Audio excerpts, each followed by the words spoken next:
Hello students, dream class की channel में फिर से आपका एक बार स्वागत है। ओके। सो आप देख सकते हो कि जैसे कि हमने हमारी पीएचपी की वीडियोस में आपको डेटाबेस किस तरह क्रिएट कर सकते हैं, डेटाबेस में हमने माई सिक्वल डेटाबेस यूज़ किया है। उसके बाद उस डेटाबेस के अंदर टेबल किस तरह क्रिएट कर सकते हैं, उसके बाद इंसर्ट, उसके बाद मैंने आपको डिस्प्ले की क्वेरीज, देन डिलीट करना सिखाया था। ओके। आज की वीडियो में आपके लिए हम हमारे टेबल्स के डेटा को किस तरह मॉडिफाई करेंगे, किस तरह हम टेबल के डेटा को एडिट कर सकते हैं। ओके। सो आज की वीडियो आप अंत तक देखिए ताकि आपको अच्छे से पता चले कि किस तरह हम टेबल के डेटा को मॉडिफाई एडिट कर सकते हैं। Okay. So first of all मैं यहाँ से अपना वेब सर्वर स्टार्ट कर देता हूँ। मैंने अपना वेब सर्वर स्टार्ट कर दिया। यहाँ पे मैं यस बटन पे क्लिक करूंगा। एज यूजुअल हमें यहाँ पे ग्रीन सिग्नल दिख रहा है, मतलब मेरा डेटाबेस की सर्विसेज भी स्टार्ट है और हमारा अपाचे लोकल सर्वर भी स्टार्ट है। यहाँ से मैंने लोकल होस्ट करके या फिर अपने आईपी एड्रेस का यूज़ करके मेरे वेब सर्वर का होम पेज ओपन करूंगा, जहाँ पे हमारे पास क्रूड करके फोल्डर था। Okay. Crud in the sense की create, read, update, delete. Okay. यहाँ पे आप देख सकते हैं कि हमारे पास क्रूड वाले फोल्डर के अंदर insert dot P H P, delete dot P H P, show dot P H P वाली फाइल थी। इंसर्ट वाले फाइल के अंदर हमारे पास बेसिक एक इंसर्ट का फॉर्म था। शो रिकॉर्ड पे क्लिक करेंगे तो यहाँ पे हमारे पास बेसिकली एक डिस्प्ले वाला पेज है जिसके अंदर हमारे पास सारे स्टूडेंट के डेटा डिस्प्ले हो रहे हैं। ओके। यहाँ से अभी हम हमारा बैकएंड डेटाबेस ओपन कर देते हैं। ओके। डेटाबेस भी आप लोगों को आपके होम पेज से पीएचपी में एडमिन पे क्लिक करना होगा, सो आपको आपका डेटाबेस ओपन हो जाएगा। पहले फिलहाल मैं अपने डेटाबेस के अंदर एंटर करता हूँ, जैसे कि क्रूड अंडरस्कोर डीबी मेरा डेटाबेस है। उसके अंदर मेरे पास यहाँ पे टीबीएल स्टूडेंट करके टेबल है और वहाँ पे हमारे पास यहाँ पे रिकॉर्ड्स हैं। अब यहाँ पे वापस सपोज मुझे कोई नया रिकॉर्ड इंसर्ट करना हो तो यहाँ पे मुझे मैन्युअली बैक करना होगा यार, यहाँ से मुझे पेज की यूआरएल चेंज करनी होगी। सो फर्स्ट ऑफ ऑल यहाँ पे मैं बैक बटन, मतलब यहाँ पे डायरेक्टली डिस्प्ले वाले पेज से, शो डॉट पीएचपी वाले पेज से डायरेक्ट अपने इंसर्ट वाले पेज को कनेक्ट कर देता हूँ ताकि हम लोग ट्रैवर्सिंग नेविगेट इजीली कर सकें। एक चीज़ यहाँ पे हमेशा आप याद रखिएगा कि कोई भी वेबसाइट पे आप जब वर्क करें तो सारे पेज आपके इंटरकनेक्टेड होने चाहिए। इंटरकनेक्टेड इन द सेंस कि आप लोगों के सारे पेज लिंक्ड होने चाहिए, कनेक्टेड होने चाहिए, ताकि मैं इजीली नेविगेट कर सकूं, या तो फिर कोई भी विजिटर, यूजर, कस्टमर आपकी वेबसाइट पे आके इजीली ट्रैवर्सिंग कर सके, नेविगेट कर सके। नेविगेट इन द सेंस कि उसको एक पेज पर से दूसरे पेज पे जाना हो। अब देखिए अभी मैंने यहाँ पे बैक बटन, मतलब एक एड रिकॉर्ड की कोई लिंक सेट नहीं की है, सो यहाँ से मुझे बैक मैन्युअली जाना पड़ेगा या फिर यहाँ पे मुझे क्लिक करना होगा। अभी यहाँ पे खुद ये कोड में बना रहा हूँ, मुझे पता है बैक जाके या फिर यहाँ पे मैन्युअली मैं यूआरएल चेंज कर दूँ तो मेरी एड बटन की लिंक ओपन हो जाएगी, लेकिन जो विजिटर होगा, यूजर होगा, उसको पता नहीं चलेगा। ओके। सो यहाँ पे मैं जनरली अपने पेज को ओपन करता हूँ, show dot P H P को। उसके लिए आप लोगों को सी ड्राइव के अंदर या फिर डी ड्राइव या फिर ई ड्राइव, जहाँ पे आप लोगों ने अपना वेम सर्वर या फिर जेम सर्वर इंस्टॉल किया हो, हमारे यहाँ पे पास सी ड्राइव के अंदर, वैम्प के अंदर, डब्ल्यू डब्ल्यू फोल्डर के अंदर क्रूड वाला फोल्डर है जहाँ पे हम हमारी इंसर्ट डॉट पी को देख सकते हैं। ओके। और उसी फोल्डर के अंदर हमारे हमारे पास शो डॉट पी और डिलीट डॉट पी वाली फाइल है। उस फाइल को भी मैं ओपन कर देता हूँ, शो डॉट पी को। अब यहाँ से मुझे शो डॉट पी वाले पेज पे एक बैक बटन की लिंक रखनी है, तो जनरली मैं यहाँ पे रख देता हूँ बैक बटन की लिंक। एंकर टेक के अंदर जैसे कि एड रिकॉर्ड, हम लोग यहाँ पे एंकर टैग में हाइपर लिंक दे देंगे, जैसे कि insert dot P H P. Okay. अब देखिए मैं यहाँ पे आके सिंपली रिफ्रेश कर रहा हूँ, देखिए एड रिकॉर्ड आ गया, क्लिक कर रहा हूँ। अब यहाँ पे मैं रिकॉर्ड ऐड कर रहा हूँ, जैसे कि राहुल शर्मा, उसकी एज है लेट्स से 19। यहाँ से मैं एक रिकॉर्ड और इंसर्ट कर देता हूँ, जैसे कि अमन वर्मा, एज 20। ओके। देखिए शो रिकॉर्ड्स में आप लोगों के सारे रिकॉर्ड्स डिस्प्ले हो रहे हैं। मैंने आपको डिलीट वाला भी सिखाया था, अगर आपने मेरी डिलीट की वीडियो ना देखी हो तो आप लोग वीडियो चेकआउट कर सकते हैं। ओके। मैं यूँ चाहता हूँ कि आपको क्रूड ऑपरेशन अच्छे से देखने हो, अच्छे से समझने हो, अच्छे से सीखने हो, तो आप मेरी इस प्लेलिस्ट को पहले से देखिए पीएचपी वाली। आपको इजीली पीएचपी के अंदर क्रूड ऑपरेशन किस तरह परफॉर्म करना है, बैकएंड क्या होता है, किस तरह आप लोग माइस्क्यूएल डेटाबेस से कनेक्ट कर सकते हो, इजीली सीख जाएंगे आप। अब आज की वीडियो में हम यहाँ पे एक अपडेट एडिट की लिंक सेट करेंगे। सो उसी एक्शन में मैं जाके एक एडिट की लिंक सेट कर देता हूँ। देखिए एक्शन में हमारे पास यहाँ पे इस टीडी टैग के अंदर, ओके, अगर टीडी टैग के बाहर रखोगा तो यहाँ पे आ जाएगा मेरे पास। सो उसी के अंदर मैं यहाँ पे अपनी एक पाइप साइन रख के, मतलब सेपरेट करके वापस एंकर टैग सेट कर देता हूँ।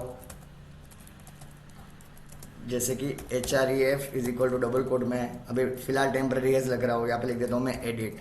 अब देखिए मैं रिफ्रेश करके देखता हूँ, देखिए जैसे कि आप लोगों को सारे हर एक रिकॉर्ड के सामने एडिट मिल रहा है। ओके, अब यहाँ से मुझे करना क्या है, देखिए एक बार हम हमारे बैकएंड को ओपन करते हैं, यहाँ पे ब्राउज करते हैं। देखिए जिस तरह हमारे पास ये सारे रिकॉर्ड है यहाँ पे भी डिस्प्ले हो रहे हैं। ओके, यहाँ पे डिलीट है, हमने भी यहाँ पे डिलीट की फंक्शनलिटी बना दी है। अब यहाँ पे ये तो हमारा बैकएंड है, मतलब ये जो डेवलपर होगा उसी की तक लिमिट्स है। ओके, सो आपको क्या करना है, एडिट भी यहाँ पे लाना है। सो मैंने एडिट रख दिया। अब जैसे ही यहाँ पे देखिए मैं एडिट पे क्लिक कर रहा हूँ तो देखिए एक वही इंसर्ट वाला पेज ओपन हो रहा है, उसके अंदर हमारे पास डेटा ऑटो फिल होके आ रहा है। मतलब मुझे जो भी डेटा को चेंज करना है मैं यहाँ से इजीली एडिट करके गो बटन पे क्लिक करके मेरा डेटा चेंज हो जाएगा, मतलब अपडेट हो जाएगा। वही चीज़ मुझे यहाँ पे सेम रखनी है। ओके, यहाँ पे आप जो अपने आइकन्स देख रहे थे वो मैं आपको बूटस्ट्रैप की हेल्प से यहाँ पे भी आइकन लाना सिखा होगा। ओके, सो अब यहाँ पे हम लोग जनरली एडिट बटन पे क्लिक करें तो हमारा एड रिकॉर्ड मतलब इंसर्ट वाला पेज ओपन होना चाहिए। सो मैं यहाँ पे इजीली रख देता हूँ insert .php। ओके, अब सेव करके हम सिंपली मेरे पेज को रन करते हैं। ओके, देखिए अब यहाँ पे हमारे पास सिंपली हमारा पेज ओपन हो गया इंसर्ट वाला। अब यहाँ से मुझे क्या करना है, यहाँ से मुझे एक ऐसी क्वेरी स्ट्रिंग सेट करनी है, यहाँ से एक आईडी पास करनी है हर एक स्टूडेंट की, जिससे ताकि मैं अपने ये जो सारे फॉर्म के कंट्रोल है उसके अंदर उसकी एग्जिस्टिंग वैल्यू मतलब जो ओल्ड वैल्यू है पुरानी वाली वैल्यू वो उसके अंदर को मैं डेटा को फिल करा सकूँ। ओके, हमारे पास इनपुट कंट्रोल में वैल्यू करके हमारे पास एट्रीब्यूट इनपुट टैग की, जिससे मैं अपने टेक्स्ट बॉक्स को फिल कर सकूँ। सो जिस तरह हम लोग delete.php में देखिए मैंने यहाँ से क्वेरी स्ट्रिंग पास की थी स्टूडेंट की ID, same as it is मैं यहाँ पे आपको जो वेरिएबल का नाम रखना है आप वेरिएबल का नाम लिख सकते हो क्वेरी स्ट्रिंग में। क्वेरी स्ट्रिंग के लिए आप लोगों को क्वेश्चन मार्क सेट करना होगा। ओके, फिर आप रख दीजिए SID लेट्स से, और यहाँ से आप लोग PHP टैग के अंदर इको $रो ताकि मुझे स्टूडेंट आईडी पास करनी है। ओके, सो student_id हमारे पास टेबल में जो कॉलम है उसका नाम। ओके, रो क्या है, रो आप लोगों के पास MySQL फेच जो एरे मिल रहा है उसमें से 1 by 1 वेरिएबल हम स्टोर कर रहे हैं यहाँ पे। अब देखिए यहाँ पे 100 रिकॉर्ड पे जाता हूँ, आप यहाँ पे स्टार्ट बटन के ऊपर देखिएगा टास्क बार में, देखिए जहाँ पे मेरा माउस का कर्सर मैं होवर कर रहा हूँ, देखिए अब की बार वो insert.php पे जाएगा स्टूडेंट ID 4 लेके, अभी insert.php पे जाएगा स्टूडेंट ID 6, insert.php पे जाएगा स्टूडेंट ID SID वाला वेरिएबल है वो 7। ओके, अब देखिए आप यहाँ पे क्वेरी स्ट्रिंग देखिए, क्वेरी स्ट्रिंग आपकी चेंज हो गई है जब आप लोग फर्स्ट टाइम इंसर्ट करेंगे। ओके, अब देखिए मैं फर्स्ट टाइम इंसर्ट कर रहा हूँ, फर्स्ट टाइम हमारे पास कोई स्ट्रिंग क्वेरी स्ट्रिंग सेट नहीं है। फर्स्ट टाइम हमारे पास जनरली हमारे डोमेन का नेम, फोल्डर का नेम, उसके बाद हमारी जो भी फाइल है वो। लेकिन जब मैं एडिट से कर रहा हूँ क्लिक, सो देखिए हमारी यहाँ पे क्वेरी स्ट्रिंग बन रही है। अब यहाँ पे मुझे उसकी जो वैल्यू है वो फिल करके आनी चाहिए। Okay, so at the initially आप लोग अपने पेज पे लिखिए insert.php पे जा रहे हैं तो insert.php पे ऑलरेडी हमारे पास बटन क्लिक है। ओके, मैं जनरली सिंपली यहाँ पे लिखता हूँ कि लाइक अभी क्वेरी स्ट्रिंग की वैल्यू मुझे अगर गेट करनी हो मेरे पेज पे तो मैं यहाँ पे एक वेरिएबल ले लेता हूँ जैसे कि stud_id। Okay, is equal to $_get square bracket में सिंगल कोट के अंदर आप लोगों के पास क्वेरी स्ट्रिंग में जो वेरिएबल है SID। ओके, अगर आपने मेरी गेट और पोस्ट वाली वीडियो ना देखी है तो वो भी आप लोग जाके एक बार चेकआउट कर सकते हैं ताकि आपको अच्छे से पता चले कि किस तरह क्वेरी स्ट्रिंग की वैल्यू को हम लोग फेच कर सकते हैं। ओके, अब यहाँ पे जनरली सिंपल मैं एक वेरिएबल के अंदर सिलेक्ट की क्वेरी फायर कर दे रहे हो, select all from TBL students where, मतलब यहाँ पे अभी मुझे सारे स्टूडेंट के रिकॉर्ड्स नहीं लाने हैं। ओके, पर्टिकुलर एक स्टूडेंट का रिकॉर्ड लेके आना है, रिकॉर्ड इन द सेंस कि उसकी ID, first name, last name, age. Okay, वो आईडी में क्वेरी स्ट्रिंग से जो मिल रही है वो। ओके, यहाँ पे मैं लिख देता हूँ let's say student ID select all from student table where student ID is equal to, हमने यहाँ पे हमारे क्वेरी स्ट्रिंग में जो वेरिएबल सेट किया है उसका नाम। ओके, यहाँ पे मैंने कॉन्केटिनेशन करवा दिया है, क्वेरी को एग्जीक्यूट करवा सकते हैं हम MySQL_fetch_array/MySQL_query वाले फंक्शन से। ओके, यहाँ पे हमें 2 पैरामीटर चाहिए, पहला कनेक्शन की स्ट्रिंग का पैरामीटर, देन दूसरा मेरे पास जो क्वेरी वाला पैरामीटर है वो। ओके, सो अभी ये क्वेरी आप लोगों को एक रिजल्ट रिटर्न करेगी, एक रो रिटर्न करेगी, उसको आप लोग स्टोर करवा दीजिए एक वेरिएबल में जैसे कि रो। अब यहाँ पे मैं 1 by 1 सारे नए नए वेरिएबल्स ले लेता हूँ ताकि हम हमारे डेटाबेस के टेबल में से जो भी फेच कर रहे हैं वो स्टोर करवा सकूँ। जैसे कि मेरे पास फर्स्ट नेम है, ओके, डॉलर रो में लिख सकता हूँ, स्क्वायर ब्रैकेट के अंदर सिंगल कोट में हमारे टेबल में जो नेम है उसको हम लिखेंगे जैसे कि फर्स्ट नेम, ओके। सेव करिए आप, और फर्स्ट नेम वाला जो वेरिएबल है आप यहाँ पे प्रिंट करवाइए वैल्यू में, ओके। HTML में हमारे पास एक वैल्यू करके एट्रीब्यूट है, अगर मुझे प्री डिफाइंड वैल्यू सेट करनी हो पहले से, सो मैं यहाँ पे लिख सकता हूँ echo dollar F name. Save करके रन करिए, फिर मैं इसको चला के देखता हूँ। देखिए यहाँ पे हमें मिल रहा है लाइन नंबर 9 पे एक एरर है, लाइन नंबर 9 डॉलर रो माइस्क्यूल, ओके। यहाँ पे मैंने क्वेरी एग्जीक्यूट करवा दी। अब मुझे एक एरे यूज़ करना होगा मेरे डेटा को फेच करने के लिए, तो मैं यहाँ पे वेरिएबल ले लेता हूँ डॉलर डेटा। अब ये डेटा मैं पास करूँगा मेरे माइस्क्यूल फेच एरे में, सो अब आएगा dollar row is equal to MySQL i underscore fetch array. इस फेच एरे के अंदर मैं अपने डेटा को पास कर देता हूँ, ओके। अब देखिए डेटा वाला वेरिएबल मैंने पास किया फेच एरे को, फेच एरे को एक वेरिएबल में स्टोर करवाया, उसके बाद 1 बाय 1 मैं यहाँ पे रन करके देखता हूँ। देखिए मोहन, अब दूसरे रिकॉर्ड पे हम क्लिक करते हैं, जैसे कि यहाँ पे हमें राहुल आना चाहिए। देखिए राहुल, यहाँ पे अमन, देखिए अमन। ये तो सिर्फ फर्स्ट नेम की बात हुई, उस तरह हम लोग यहाँ पे 1 बाय 1 सारे वेरिएबल ले लेते हैं, जैसे कि last name is equal to dollar row single quote के अंदर आपके पास टेबल में लास्ट नेम है, ओके। उसको आप रन करके दीजिए। अब यहाँ पे वैल्यू में PHP टैग के अंदर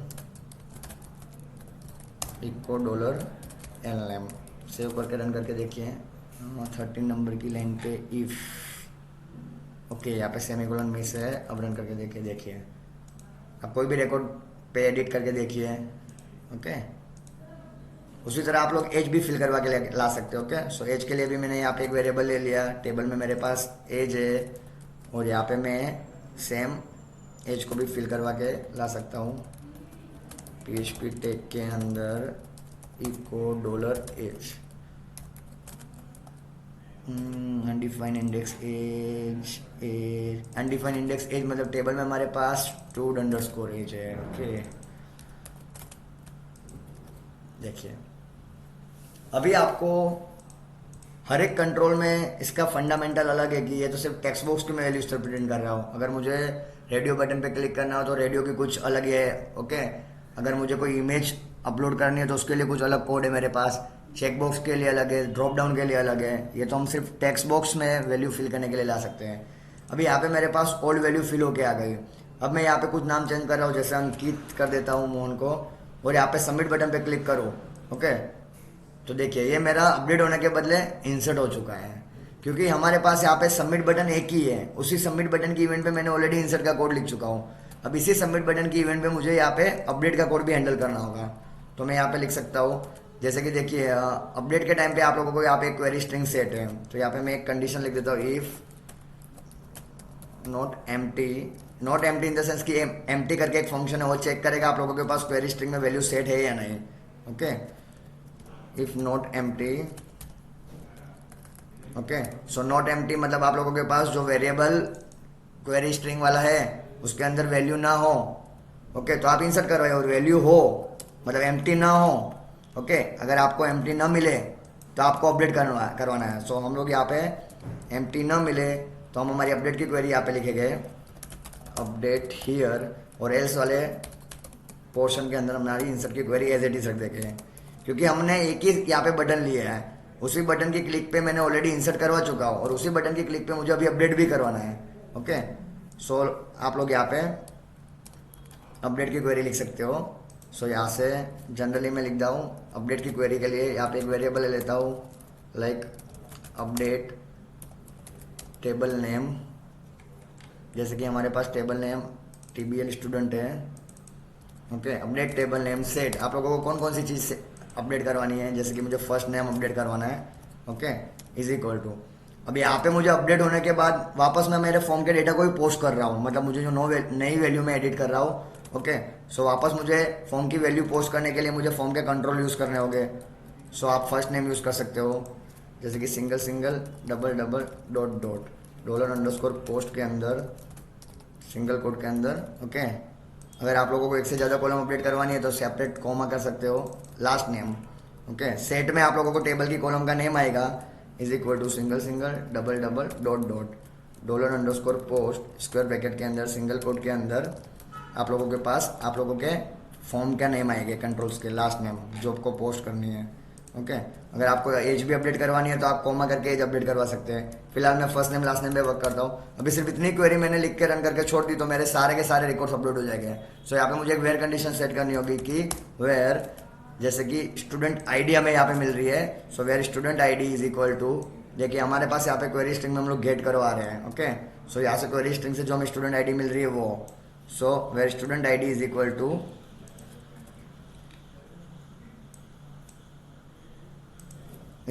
कॉन्केटिनेशन करवा दो आप stud ID. Okay, simply query को रन करवाइए MySQLi अंडरस्कोर क्वेरी की हेल्प से। 2 पैरामीटर पास करिए, पहला कनेक्शन का पैरामीटर है, दूसरा आप लोगों के पास आपकी अपडेट वाली क्वेरी का वेरिएबल है। ओके, अब यहाँ से आप लोग उसको सिंपली रन करिए। ओके, देखिए मैं वापस 100 रिकॉर्ड्स पे जाके एडिट करता हूँ, अंकित को मैं करता हूँ अंकिता। ओके, सबमिट बटन पे क्लिक कर रहा हूँ, देखिए वो रिलोड हो चुका है। शो रिकॉर्ड्स में जाइए, देखिए अंकित का अंकिता हो चुका है।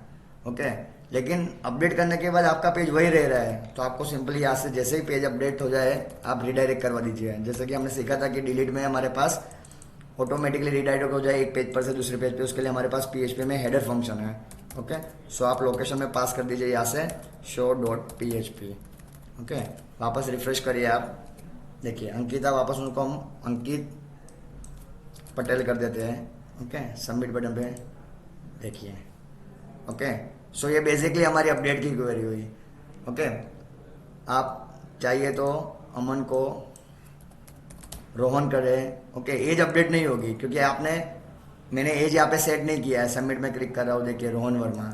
ओके, अब इसी अपडेट वाली क्वेरी में एक छोटा सा बग है। ओके, वो बग पहले आपको खुद को फाइंड करना है, चेक करना है कि कहाँ पे बग है।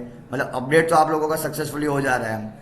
आप अपने पेज को, सारे के सारे पेज को एक बार वापस रन करके देखिए, चेक करिए। ओके, सो आने वाली वीडियो में मैं इसी में क्या माइनर बग है वो इम्प्लीमेंट करना सिखाऊंगा आपको, और इस कोड को इम्प्रोवाइजेशन करना सिखाऊंगा। अगर मेरी वीडियो पसंद आए तो वीडियो को लाइक कीजिए, वीडियो को शेयर कीजिए और चैनल को सब्सक्राइब करना ना भूलें। धन्यवाद।